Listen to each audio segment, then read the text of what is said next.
Vasanth TV ரசிகர்களுக்கு வணக்கம். இன்னைக்கும் சினிமாவில் நடக்கக்கூடிய ஹாட் டாபிக்ஸ் எல்லாம் தான் சினிமூத்தில் பார்க்க போகிறோம். நம்ம எல்லாருக்குமே இந்த காந்தாரா படம் அப்படின்னா அது ஒரு காந்தம் மாதிரி பட்டனை பிடிச்சி இழுத்துருச்சுப்பா அப்படின்ற மாதிரி தான் சொல்லுவாங்க. ஏன்னா ஃபர்ஸ்ட் பார்ட்டு 16 கோடியில் உருவாகி கிட்டத்தட்ட 400 கோடி ரூபாய் வசூல் அப்படின்னா மேசிவான ஒரு கலெக்ஷனை கொண்டு வந்த ஒரு திரைப்படமாக தான் இந்த காந்தாரா பார்க்கப்படுது.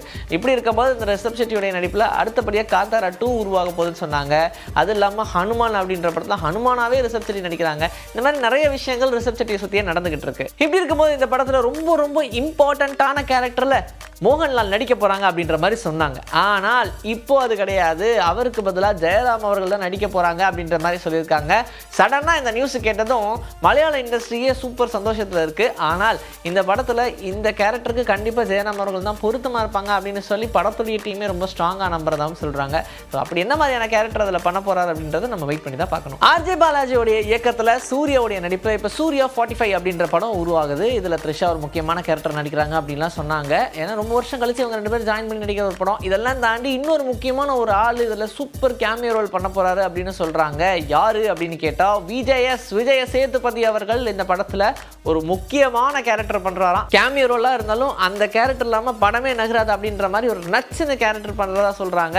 ஆஹா, இதெல்லாம் கேட்கும் போதே ரொம்ப சந்தோஷமா இருக்கேப்பா. ஏன்னா ஆர்ஜே பாலாஜிக்கு இந்த படம் அவருடைய கெரியர்ல ரொம்ப பெரிய படம். அதனால எந்த அளவுக்கு இதை மெனக்கிட முடியுமோ அவ்வளோ மெனக்கிட்டு மோல்ட் பண்ணிக்கிட்டே இருக்காரு. அதனால தான் இப்படி ஒவ்வொரு ஆர்டிஸ்ட்டையும் உள்ளே கொண்டு வந்து எல்லாருக்கும் ஷாக்கிங் சர்ப்ரைஸாக நிறைய விஷயங்களை பண்ணும் ஸ்க்ரீனில் அப்படின்ற மாதிரி வெயிட் பண்ணிட்டு இருக்காராம். அதனால பொறுத்து இருந்து பார்க்கலாம் என்ன நடக்குதுன்னு. சாந்தனு அப்படின்னு சொல்லும்போது இவரும் நிறைய படங்கள் தமிழில் கொடுத்தாரு. ஆனால் இன்னுமே அவர் நினைக்கிற மாதிரியான ஒரு மார்க்குக்கு போக முடியலையே அப்படின்ற மாதிரி ஓரமாக யோசிச்சுக்கிட்டே இருப்பார் போல. அதனால டப்புன்னு நம்ம மலையாள இண்டஸ்ட்ரிக்கு ஓடினா என்ன அப்படின்ற மாதிரி ஓடி இப்போ மலையாள இண்டஸ்ட்ரியில் ஒரு படம் பண்ண போகிறதா சொல்கிறாங்க. உன்னி சிவலிங்கமுடைய இயக்கத்தில் இப்போ ஒரு திரைப்படம் உருவாகிட்டு இருக்கு மலையாளத்தில். இதில் அயோத்தி படத்தில் நடித்த பிரீத்தி கதாநாயகியாக நடிக்கிறாங்க. அண்ட் இதில் நம்ம சாந்தனு முக்கியமான கேரக்டரில் நடிக்க போகிறாரு. என்ன கதாநாயகன் தான் அப்படி நடிக்க போகிறாரு அப்படின்ற மாதிரி சொல்லியிருக்காங்க. ஸோ இந்த படத்துடைய பூஜை சினிமெலாம் நடந்தது மட்டும் இல்லாமல் படத்தை பற்றி நிறைய இன்ட்ரெஸ்டிங்கான விஷயங்கள்லாம் பேசியிருக்காங்க. ஸோ சாந்தனு முதல் முறையாக மலையாளத்தில் அறிமுகமாகிறதுனால அவருடைய ரசிகர்கள் எல்லாருமே சந்தோஷத்தில் இருக்காங்க.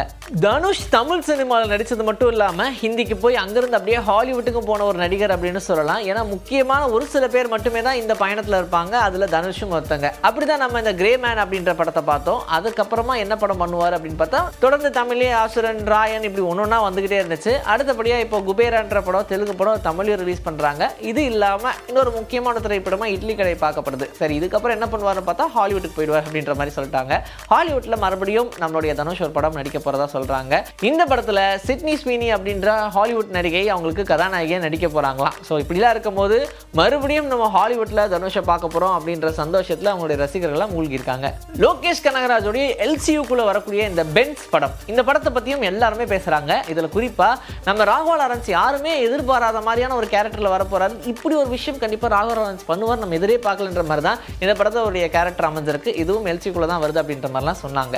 சரி, இது ஒரு பக்கம் இருக்குது. இன்னொரு பக்கம் இதில் பிரியங்கா மோகன் இருக்காங்க, எஸ்ஜே சூர்யா இருக்காங்க. இன்னும் இந்த படத்தை எவ்வளோ ஸ்ட்ராங் ஆக்க முடியுமோ அவ்வளோ ஸ்ட்ராங் ஆகிட்டு இருக்காங்க. அண்ட் இன்னொருத்தர்கிட்டையும் பேச்சுவார்த்தை நடந்தது. எஸ், தட்ஸ் மேடி மாதவன் கிட்டையும் இதோடைய பேச்சுவார்த்தைகள் நடந்து இந்த கதையை சொன்ன உடனே அவர் ஓகே சொல்லிட்டாராம், பண்ணுறேன்ப்பா அப்படின்னு. என்ன கொஞ்சம் கால்ஷீட் பிரச்சனைகள் இருக்குது. ஏன்னா ஆல்ரெடி அவர் ஹிந்தியில் ஒரு சில வெப் சீரிஸ் படங்கள்லாம் பண்ணிட்டு இருக்கிறனால கொஞ்சம் பிஸியாக இருக்கார். அதனாலேயே இன்னும் இந்த படத்துடைய ஷூட்டிங்கில் கலந்துக்க முடியாமல் இருக்காராம். ஆனால் கூடிய விரைவில் நான் கலந்துக்க தான் போகிறேன் அப்படின்னு அடம்பிடிச்சிட்டு இருக்காரு. அதனால இந்த பென்ஸ் படத்தில் நம்ம மாதவன் அவர்களையும் எதிர்பார்க்கலாம்னு சொல்கிறாங்க. ரொம்ப காஸ்ட்டை ஸ்ட்ராங் பண்ணுறதுனால கண்டிப்பாக இது எல்சிக்குள்ளே வரும் அப்படின்ற மாதிரி நம்புகிறாங்க. நம்ம சொல்லிய பிரயோஜனம் படம் தானே தெரியும். இன்னைக்கு நம்மளுடைய சினிபுத்தில் சினிமா பற்றின பல விஷயங்களை பார்த்தாச்சுங்க. இதே மாதிரி அடுத்த எபிசோடில் சூப்பரான கண்டென்ட் உங்களை நான் வந்து சந்திக்கிறேன். Until then, this is bye from Vijayashree. Take care.